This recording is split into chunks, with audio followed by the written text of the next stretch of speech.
friends, welcome to our channel Biology Review. இன்னைக்கு நம்ம சேனல்ல என்ன பார்க்க போறோம்னா Hardy-Weinberg equilibrium இல்லனா இந்த Hardy-Weinberg principle. ஓகே, இது எப்படி ரொம்ப சிம்பிளா ஞாபகம் வைக்கலாம். At the same time the Hardy-Weinberg equilibrium affect பண்ணக்கூடிய principles என்னதெல்லாம், இதுக்கு ஃபேவரபிளான principles என்னதெல்லாம், இது எல்லாம் தான் நம்ம நீட் பேஸ்ட் பேனல்ல நம்ம பார்க்கலாம். ஃபர்ஸ்ட் டைம் நம்ம சேனலை பார்க்கறதா இருந்தா மறக்காம சப்ஸ்கிரைப் பண்ணுங்க. வாங்க இப்போ வீடியோல பார்க்கலாம். ஓகே, ஃபர்ஸ்ட் நமக்கு தெரிய வேண்டியது என்னன்னா Hardy-Weinberg equilibrium இல்லனா principle என்ன சொல்லுது, எதை பத்தி சொல்லுது அப்படின்னு பாத்தீங்கன்னா, நம்ம பாப்புலேஷன், அதாவது ஒரு ஸ்பீசிஸோட பாப்புலேஷன்ல இருக்கக்கூடிய ஜீன் பூல்ல வரக்கூடிய சேஞ்சஸை பத்தி சொல்லுது. சரியா? இந்த சேஞ்சஸ்ல இவங்களோட கான்செப்ட் என்ன சொல்லுது பாத்தீங்கன்னா, frequency of alleles in a population remains constant from generation after generation. அதாவது இந்த ஒரு பாப்புலேஷன்ல உள்ள அந்த ஜீன் பூல்ல பாத்தீங்கன்னா அதோட அல்லீலிக் ஃப்ரீக்வன்சி சேஞ்சே ஆகாது அப்படின்னு சொன்ன கான்செப்ட் தான் நம்மளுக்கு என்னன்னா Hardy-Weinberg equilibrium இல்ல Hardy-Weinberg principle. ஓகே, இதுக்கு ஒரு சின்ன எக்ஸாம்பிள் கொடுத்துருக்கேன். இங்க பாருங்க. ஃபார் எக்ஸாம்பிள் ஒரு பாப்புலேஷன் எடுத்துக்கோங்க. இந்த பாப்புலேஷன்ல ஒரு 20 மெம்பர்ஸ் இருக்காங்க. சரியா? இந்த 20 மெம்பர்ஸ்ல நம்மளுக்கு தெரியும் gene is a combination of a pair of alleles. Okay, அப்ப இந்த alleles பத்தி தான சொல்லிருக்காங்க.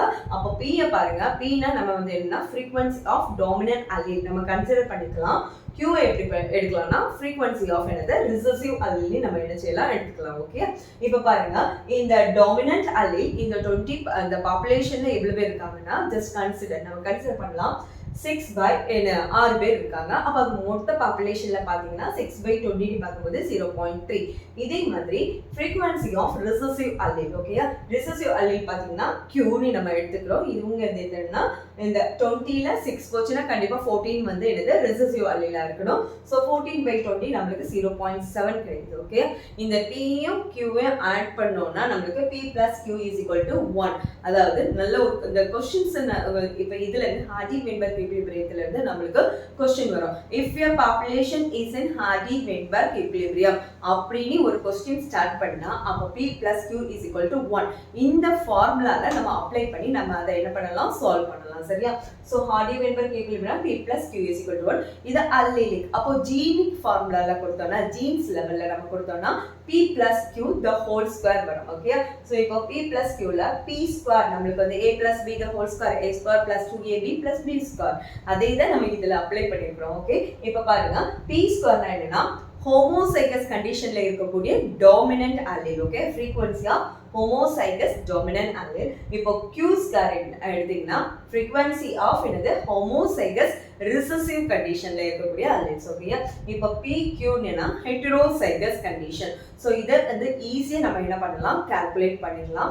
இப்போ அடுத்து பாத்தீங்கன்னா நமக்கு இந்த Hardy-Weinberg அதாவது இந்த கான்செப்ட்ல இது வந்து என்ன சொல்லிருக்குது பாருங்க, alleles in a given population remains constant. ஓகேயா, அப்ப இது கான்ஸ்டன்ட்டா இருக்கணும்னா இந்த பாப்புலேஷன்ல என்னென்ன ஃபேக்டர்ஸ் வந்து ஃபேவரபிளா இருக்கணும் அப்படின்னு பாத்தீங்கன்னா 5 ஃபேக்டர்ஸ். இது நமக்கு NCERT புக்ல செப்பரேட்டா கொடுத்துக்க மாட்டாங்க, பட் நீட்ல இதுல இருந்து क्वेश्चन வந்திருக்கு.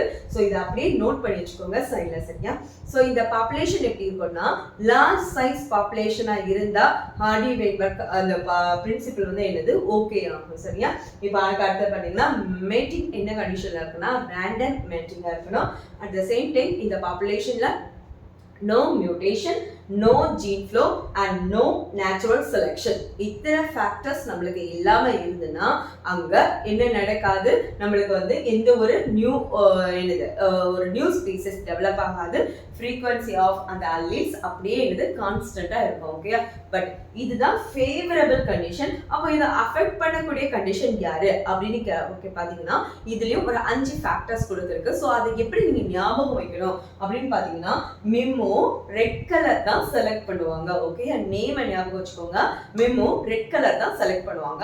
இதுல MI இத எடுத்துக்கிட்டீங்கன்னா MI அப்போ மைக்ரேஷன். என்ன மைக்ரேஷன், ஜீன் மைக்ரேஷன் இருந்ததுன்னா அங்க வந்து Hardy-Weinberg பிரின்சிபலை நம்ம என்ன பண்ண முடியாது, ஃபாலோ பண்ண முடியாது.